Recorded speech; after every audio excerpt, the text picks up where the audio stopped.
Today's video, so natay okay guys no. So kani order na sa atong customer guys. Blue ang iyahang ganahan, so kay iyang yatag ni siyang boyfriend sana all.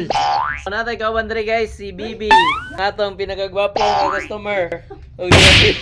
So ata sugdan guys ang atong pagama ani nga buki no. So mo ni so gamit ato blue pud ng wrapper niya kuno ganahan.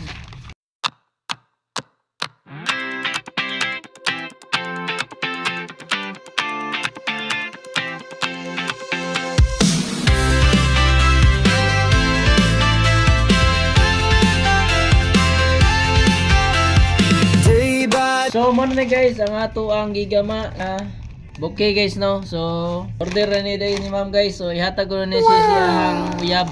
So sana all dapat ingan ha. Dapat ang mga bayi manghatag pud og bouquet ang mga laki. Di kay ang mga laki ra mohatag.